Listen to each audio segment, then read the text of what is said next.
bashkëpunim. Në kryesinë qendrore, në mbledhjen e kryesisë qendrore të fundit, ne I kemi dhënë autorizimet kandidatit për kryeministër zotit Lumir Abdixhiku dhe kryetarit partisë që të zhvilloj bisedat me grupet e caktuara politike, por edhe me individët profesionistë që dëshirojnë t'i bashkangjiten listës LDK-s.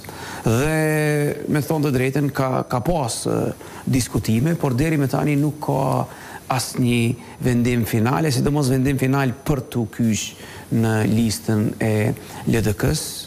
E kom fjalën tash këtu për nismën dhe zotin Limaj në mënyrë direkte, ne po I afrohemi datës finale dhe me gjas kjo do t'jetë lista e LDK-s që deri me tani e kemi prezantuar.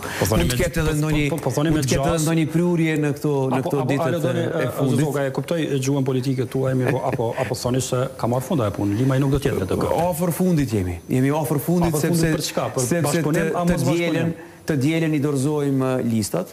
Tash këshillin e përgjithshëm e kishim mbrëm e kishim këshillin e përgjithshëm ku secila deg e LDK-s në Kosovë dhe në diasporë ka marrë kuotën e vet të kandidimeve për deputet. Andaj degët sot e nesër I dorëzojnë faktikisht listat në mënyrë që për të dielën t'jemi gati me listën finale, me renditje dhe me përmbajtjen më cilësore të mundshme për këto zgjedhje. Kur do ta dorëzoni listën Zogaj? Pra, se herën e kaluar kishte bërë më herët. Pra, Liga Demokratike se kishte pritur atë momentin e fundit, nëse s'gaboj që ta dorëzoj listën, por e kishte dorëzuar pak më herët. Herën e kaluar nuk kanë qenë zgjedhjet jashtëzakonshme, kanë qenë zgjedhjet përgatitura gjatë e mirë.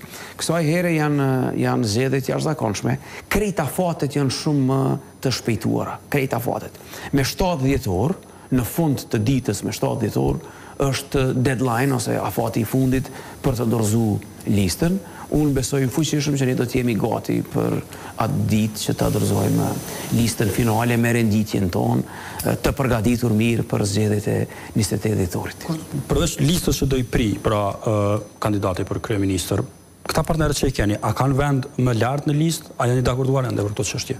Edhe për këtë punë, kryesia qendrore e LDK-s I dha një autorizim kryetarit Abdixhiku me nën kryetarët e vet, në mënyrë që ata të ulen në fund dhe të vendosin për renditjen në listë, por edhe për mbajtjen e listës.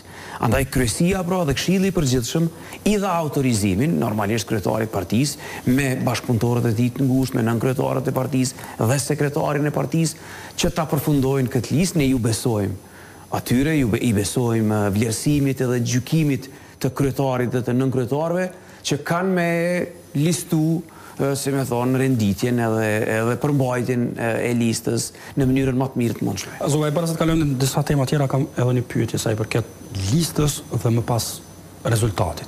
A ka dakordim të zëmë me partitë të cilat I keni në listë që pas zgjedhjeve ata të jenë pjesë e grupit parlamentar të LDK, sepse një për rreziqe këtyre bashkëpunimeve është pra që ata që zgjidhen deputet, që potencialisht marrin mandatin e deputetit, mas zgjedhjeve largohen nga grupi parlamentar. Kjo me thonë drejtën ju takon më shumë atyre që I bashkangjiten listës tonë. Po ne normalisht që kërkojmë ata me qëndru me ne, sepse e para janë bashku listës tonë, e dyta e kanë pranu një program politik, një platformë politike të LDK-s. Kjo është shumë e rëndësishme, ju lutem. Ne jemi të lumtur, edhe kemi qenë shumë të lumtur, ne jemi të lumtur vazhdimsi që po na bashkohen njerëz, edhe që kërkojnë me bashkëpunu me ne. Kjo tregon që LDK është e hapur, është atraktive për bashkëpunim. Normalisht që kur të